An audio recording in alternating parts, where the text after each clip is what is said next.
तो इस कहानी के शुरू में हम एक फिशरमैन को देखते हैं, एक मछेरे को जो मछलियाँ पकड़ता है। वो समुद्र में अपना मछलियाँ पकड़ने वाला नेट फेंकता है। ये काम उसने आज से पहले भी कई मर्तबा किया था, लेकिन आज पता नहीं क्या हुआ, उसका नेट नीचे समुद्र में कहीं फंस गया, जिसे निकालने के लिए उसने समुद्र के अंदर जंप कर दी, लेकिन वो वापस नहीं आ पाया क्योंकि मछलियों के एक बहुत बड़े ग्रुप ने उसे घेर लिया था। यही जर्मनी में अब हम लाइट हाउस में बैठी चार्ली को देखते हैं, जिसे अचानक समुद्र से कुछ गलत सिग्नल मिलने पर वो अपने एक साथी के साथ समुद्र के अंदर जाती है, जहाँ उसे अपना मैरीन ट्रैकर एक फिशिंग नेट के अंदर फंसा दिखता है। और सीन यही से कट होकर अब कनाडा में शिफ्ट हो जाते हैं। यहाँ पर लियोन, जो कि व्हेल फिश के ऊपर रिसर्च करता है, वो समुद्र के किनारे आया है क्योंकि एक बहुत बड़ी जख्मी व्हेल उन्हें समुद्र के किनारे मरी हुई मिली है। लोकल फिशरमैन के मुताबिक इस व्हेल ने उनकी बोट के ऊपर हमला करने की कोशिश की थी और अपने आप को बचाने के चक्कर में ये व्हेल उनसे जख्मी हो गई। दोबारा जर्मनी के अंदर हम चार्ली को देखते हैं, जो अब समुद्र के अंदर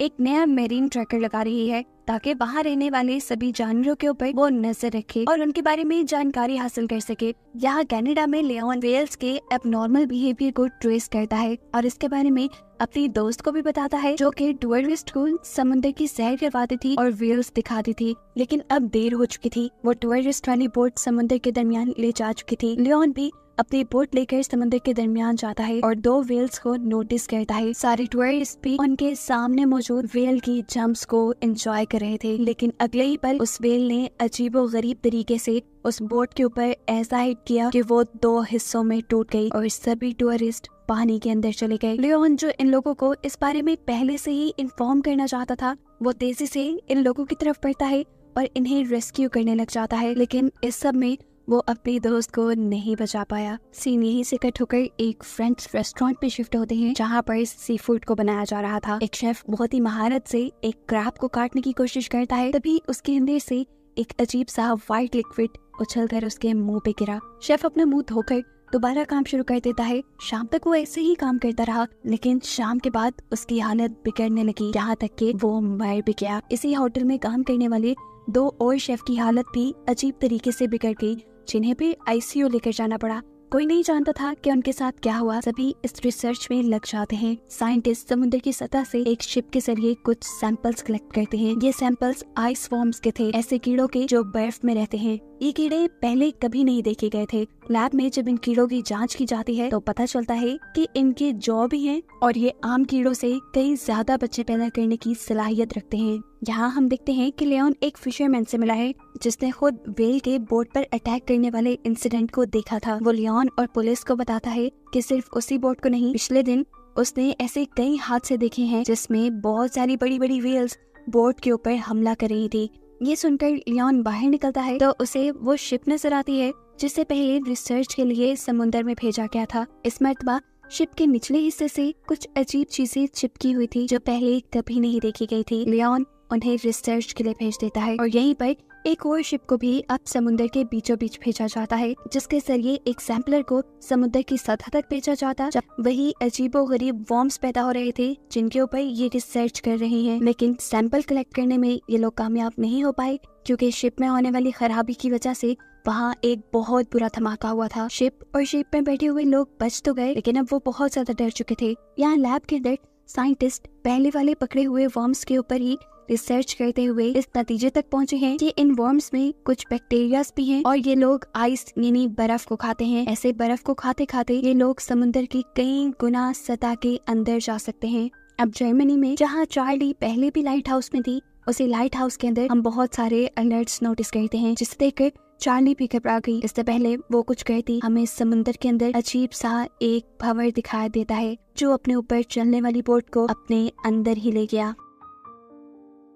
इसके फौरन बाद हमें एक शहर दिखाया गया जहाँ पे ब्रिज पे दो लोग खड़े हुए आपस में बातें कर रहे थे। लड़की अपने फ्रेंड के हाथ में पकड़ी हुई बुक उठाकर पानी में गिरा देती है। बुक के पानी में गिरते ही ये लोग एक अजीबोगरीब मंजर देखते हैं। एक ही वक्त में हजारों जेलीफिश समुद्र की सतह पर आ गई थी।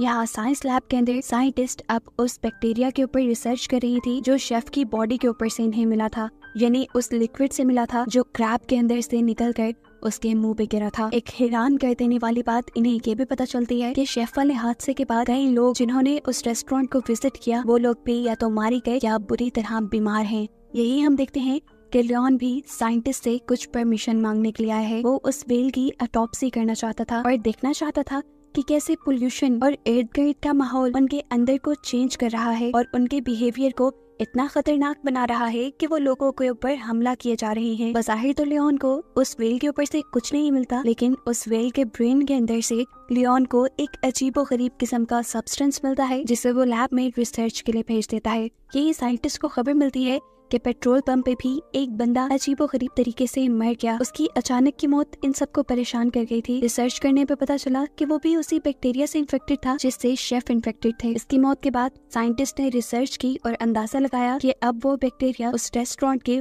वाटर सप्लाई सिस्टम के जरिए फैल रहा है। यहाँ लियोन को भी इस चीज की खबर मिलती है कि दुनिया के कई हिस्सों में यानी समुद्र की कई अलग-अलग जगह पर व्हेल्स ने शिप्स के ऊपर अटैक किया है। ये बात उसके लिए हैरान कर देने वाली थी। लियोन मैप पे दिखाई गई सारी जगहों को एक लाइन के जरिए मैच करता है और फिर एक पैटर्न बनने पे वो अंदाजा लगाता है कि ये व्हेल्स माइग्रेशन कर रही थी और माइग्रेशन करते हुए ही इनके अंदर अजीबोगरीब बिहेवियर पैदा हुए। लियोन इन चीजों की वजह जानने में देर नहीं लगाना चाहता था, इसीलिए वो खुद एक कैमरा लेकर पानी के अंदर जंप कर देता है। उसका मिशन था समुद्र की गहराइयों में सोती हुई व्हेल्स के ऊपर कैमरा लगाना, जो लगाने में वो कामयाब भी हो जाता है। दूसरी तरफ हमें पता चलता है कि जापान के लोगों को भी समुद्र की सतह से ऐसे ही बैक्टीरिया और वर्म मिले थे जिनके ऊपर लियोन की टीम रिसर्च कर रही थी, लेकिन उसके बारे में उन्होंने दुनिया वालों को नहीं बताया। यार लियोन की टीम लियोन के व्हेल के ऊपर लगाए गए कैमरा के जरिए ये देख पाते हैं कि समुद्र की गहराई में एक ऑयल कंपनी ने बहुत बड़ा गड्ढा कर दिया था। वो लोग यहाँ से ऑयल निकालना चाहते थे,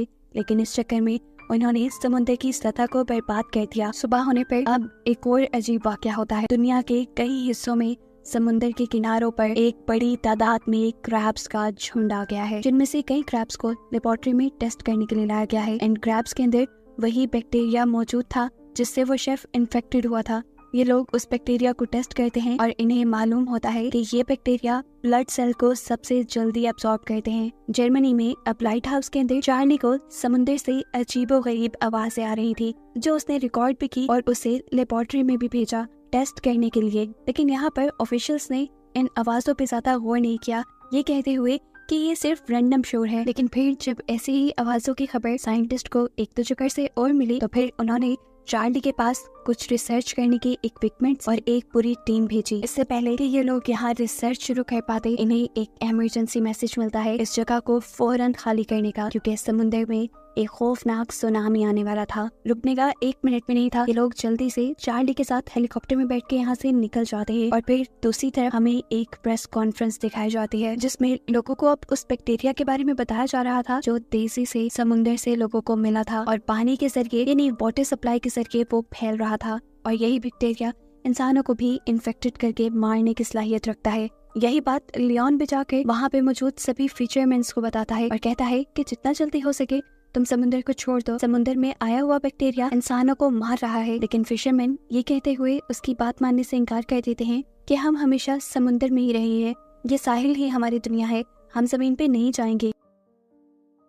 इस सब के बाद हमें साइंटिस्ट की एक मीटिंग दिखाई जाती है, जहाँ पर बहुत सारे साइंटिस्ट इसी वाकये के ऊपर रिसर्च कर रहे थे और सोच रहे थे कि ऐसा कैसे हो सकता है कि एकदम से एक बैक्टीरिया पैदा हो और वो इतना जल्दी फैलने लग जाए। कुछ साइंटिस्ट का ख्याल था कि ये बैक्टीरिया जानबूझ के किसी और का फैलाया गया है, लेकिन कुछ इस बात को मानने के लिए तैयार नहीं थे। फिर अपनी इस मीटिंग के बाद ये लोग अब गवर्नमेंट ऑफिशियल से मीटिंग करते हैं और उन्हें बताते हैं कि समुद्र में पैदा होने वाला एक बैक्टीरिया पूरी ही मैरीन लाइफ को इफेक्ट कर चुका है, यानी समुद्र में रहने वाले सभी जानवरों के ऊपर हमला कर चुका है।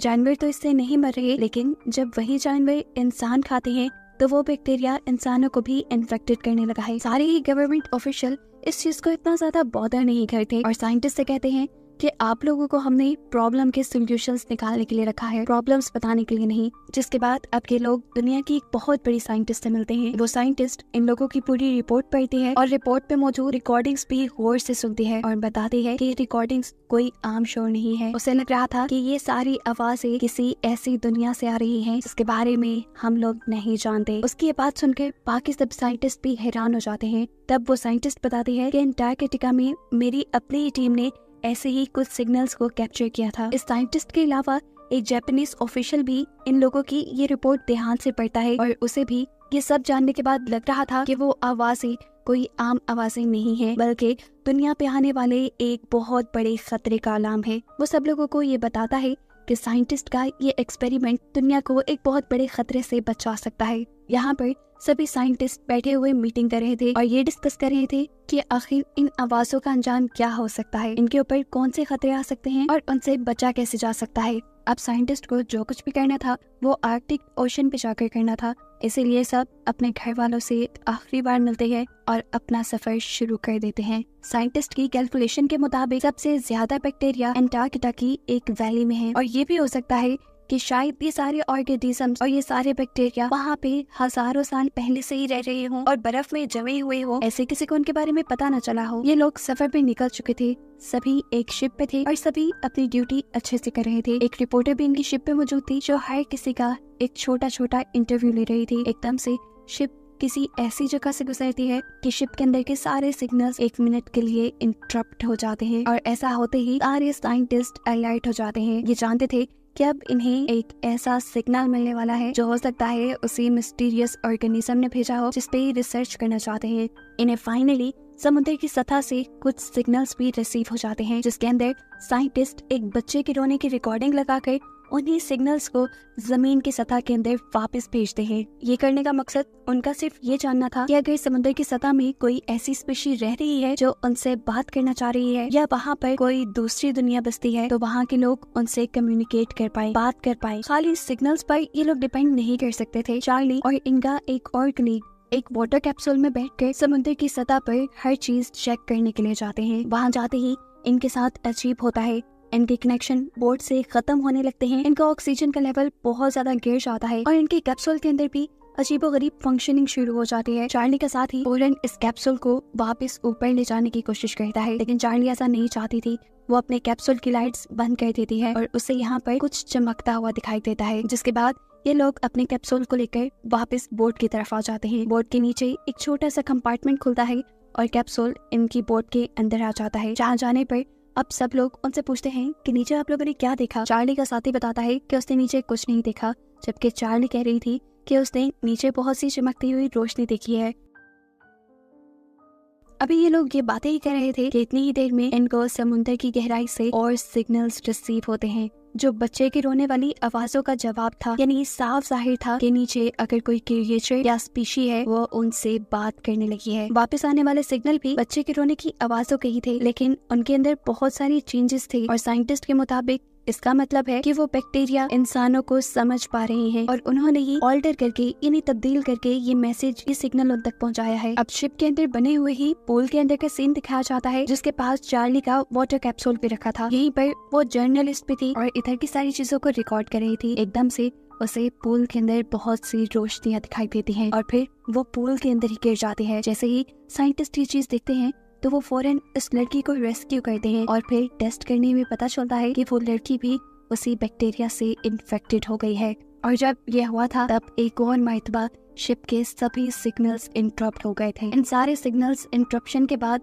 उन्हें दोबारा समुद्र के अंदर रहने वाले उन स्पीशीज, उन बैक्टीरियाज की तरफ से एक मैसेज रिसीव हुआ था और साइंटिस्ट के मुताबिक इस मर्तबा ये मैसेज समुद्र की गहराई से नहीं बल्कि उनकी शिप के अंदर से उन्हें रिसीव हुआ है। यहाँ साइंटिस्ट भी जर्नलिस्ट लड़की के इलाज में लगे हुए थे, जहाँ वो लोग अब उस लड़की के स्पाइनल कॉर्ड का फ्लूइड निकालते हैं और उसे टेस्ट करते हैं। टेस्ट करने पर उन्हें पता चलता है कि उसके स्पाइनल कॉर्ड का फ्लूइड बिल्कुल वैसा ही हो गया है जैसा फ्लूइड समुद्र में रहने वाले जानवरों के अंदर पाया जाने लगा था। साफ मतलब था कि उन बैक्टीरिया ने बहुत जल्दी उसके स्पाइनल कॉर्ड के फ्लूइड को बदल दिया। डॉक्टर की ये बात सुनते ही अब चार्ली भी उन्हें सच बता देती है कि जिस वाटर कैप्सूल के जरिए इस समुद्र के नीचे गहराइयों में गए थे उस वाटर कैप्सूल के ऊपर उसे बहुत सी रोशनी नजर आई थी और हो सकता है ये वही बैक्टीरियाज हों जो उन्हीं के वाटर कैप्सूल के जरिए उनकी शिप में आ गए हों, जिसके बारे में चार्ली का साथ ही इनकार कर रहा था। इस टाइम अब इन्हें समुद्र की सतह से एक और सिग्नल रिसीव होता है। ये एक ऑडियो फुटेज थी जिसमें समुद्र के एक बहुत बड़े हिस्से को दिखाया जा रहा था और कुछ इंसानों को दिखाया जा रहा था। जब सब लोग उन सिग्नल्स को देखने में लगे हुए थे, चार्ली पूल के पास खड़ी थी, जिस पूल के अंदर